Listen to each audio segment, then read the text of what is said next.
ഈ കോട്ടയത്ത് മഴയുമായി ബന്ധപ്പെട്ട് പങ്കുവെക്കാൻ കഴിയുന്ന പുതിയ വിവരങ്ങൾ ഏത് തരത്തിലാണ്? ഇന്നും നാളെയുമായി വിവിധ ജില്ലകളിൽ റെഡ് അലേർട്ട്, ഓറഞ്ച് അലേർട്ട് നിലനിൽക്കുന്ന പശ്ചാത്തലമുണ്ട്. കോട്ടയം ജില്ലയിൽ ഇന്നിപ്പോൾ റെഡ് അലേർട്ടാണ് പ്രഖ്യാപിച്ചിരിക്കുന്നത്. എന്താണ് ജില്ലയുടെ പൊതുവായ സാഹചര്യം? എവിടെയെങ്കിലും നാശനഷ്ടങ്ങളുണ്ടോ, ടോബി? ടിക്കെ ഓരോ മണിക്കൂറുകൾ കഴിയുമ്പോഴും സ്ഥിതി വഷളായി വരുന്ന ഒരു വിവരം തന്നെയാണ് നമുക്ക് കോട്ടയത്ത് നിന്ന് പങ്കുവെക്കാനുള്ളത്. വൈകുന്നേരം യെല്ലോ അലേർട്ട് ആയിരുന്നു, എന്നാൽ മണിക്കൂറുകൾ കഴിഞ്ഞപ്പോൾ തന്നെ അത് ഓറഞ്ച് അലേർട്ടായി മാറുന്നു. അതിനുശേഷം ഇപ്പോൾ റെഡ് അലേർട്ടിലേക്കും ജില്ല മാറിയിരിക്കുകയാണ്.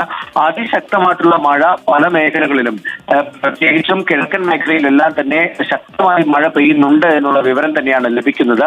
ജാഗ്രതാ നിർദ്ദേശങ്ങൾ ഇതിനോടകം തന്നെ നൽകി കഴിഞ്ഞു.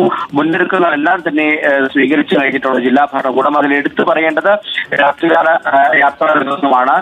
അത് കിഴക്കൻ മേഖലയിലേക്ക്, പ്രത്യേകിച്ചും ഈരാറ്റുപേട്ട പോലെയുള്ള റോഡുകളിലേക്ക്, വാഗമൺ പോലെയുള്ള പ്രദേശങ്ങളിലേക്കുള്ള